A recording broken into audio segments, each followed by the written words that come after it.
반갑습니다. 역사 2.0입니다. 자, 이번 동아시아사 1번 학습지에서는 동아시아의 지역적 특징, 그리고 학습지의 자연 환경과 생업에 대한 내용을 함께 살펴보도록 하겠습니다. 우선 동아시아사의 배경이 되는 동아시아 지역적 특징을 살펴볼 텐데요. 학습지 뒷면을 보시면 동아시아의 지형과 지세라고 하는 지도가 있습니다. 그리고 지도를 보면 여러 가지 지명들이 나와 있는데 주요 지명들은 우리가 지난 시간에 이미 배웠습니다.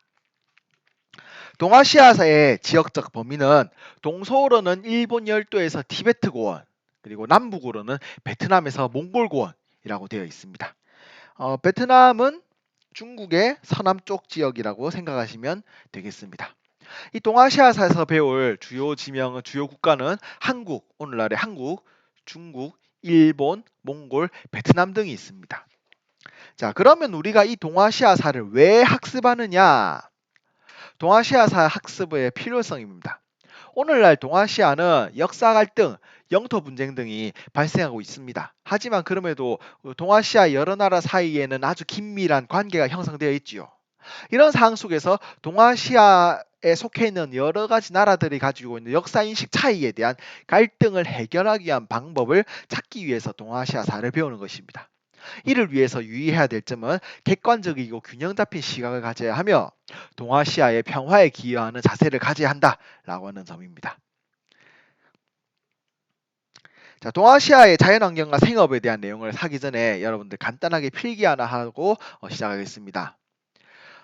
이기작 그리고 이모작이라고 하는 두 가지 농법을 선생님이 간단하게 정리해서 학습지에 넣어 놓았습니다. 이기작은 한 가지 작물을 1년에 두 번 재배하는 방법을 말하는 것이고, 이모작은 두 가지 작물을 1년 동안 서로 번갈아 가면서 재배하는 농법을 말하는 것입니다. 자, 이 이기작과 이모작의 개념을 여러분들이 머릿속에 넣어둔 상태로 동아시아의 자연 환경과 그에 따른 생업 공부해 보도록 하겠습니다.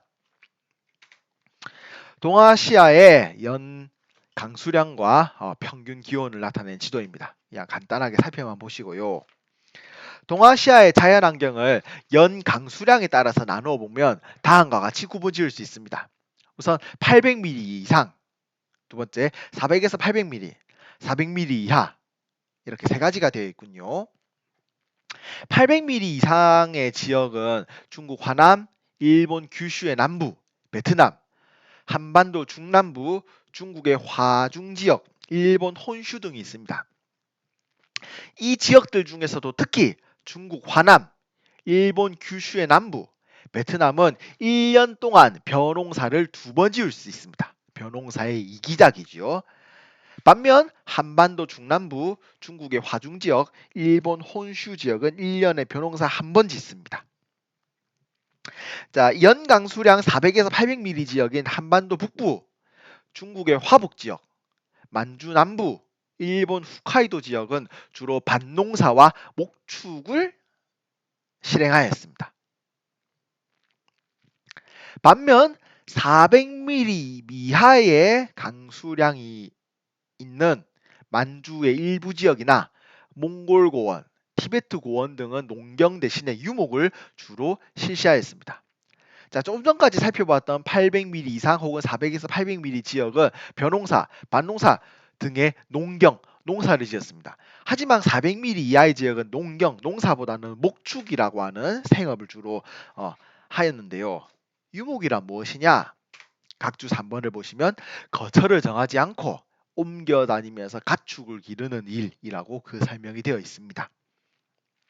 자, 그래서 동아시아의 자연 환경에 따라서 크게 두 가지 종류의 생업이 있다. 그 첫 번째는 농경, 두 번째는 유목이다 라고 하는 점을 여러분들이 기억해 두시고요. 지도에서 유목과 농경 지역을 대략적으로 구분해 주시면 되겠습니다. 자, 그러면 이런 농경을 하는 지역과 유목을 하는 지역은 각각 어떤 삶의 모습이 나타나느냐? 자, 선생님이 학습지에 정리해 놓았습니다.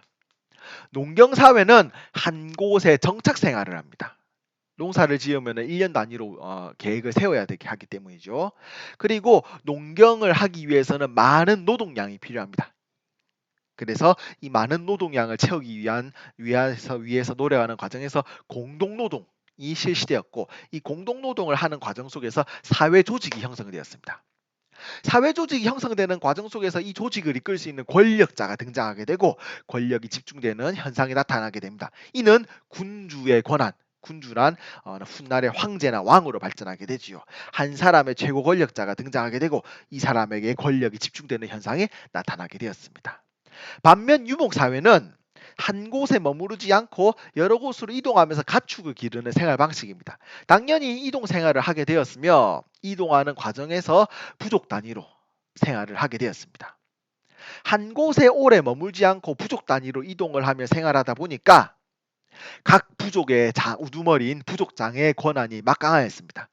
반면 군주의 권한은 미약하게 되었죠. 자, 동아시아에서는 이 농경사회가 유목사회가 서로 교류 그리고 갈등하면서 그 역사적인 흐름에 따라서 발전을 해왔습니다. 앞으로 우리가 동아시아사에서 배울 내용이 바로 이 농경사회와 유목사회 사이에 있었던 교류와 갈등 두 가지 내용을 살펴볼 예정입니다. 자, 학습지 아랫면에 이렇게 하나 필기해 주시기 바랍니다. 앞으로 선생님은 한, 중, 일, 유목 이렇게 네 가지로 크게 틀을 나눠서 한국사 학습지의 내용을 공부해 보도록 할 것입니다. 한중일이 바로 농경사회이지요. 반면에 유목사회, 가축치다, 목자를 선생님이 썼습니다. 한자말, 한자, 한, 중, 일, 목 이 네 가지 단어가 각각 한국사, 중국사, 일본사 그리고 유목민족에 대한 내용을 다루는 내용이다 라고 하는 우리만의 약속, 여러분들 잘 기억해 두시고, 자, 동아시아 학습지 2번에서 본격적인 내용 또 진행해 보도록 하겠습니다. 이번 시간은 여기서 마무리 짓고 2번 학습지에서 구석기, 신석기 그리고 청동기 문화에 대해서 공부해 보도록 하겠습니다. 마무리 짓도록 하겠습니다. 수고하셨습니다.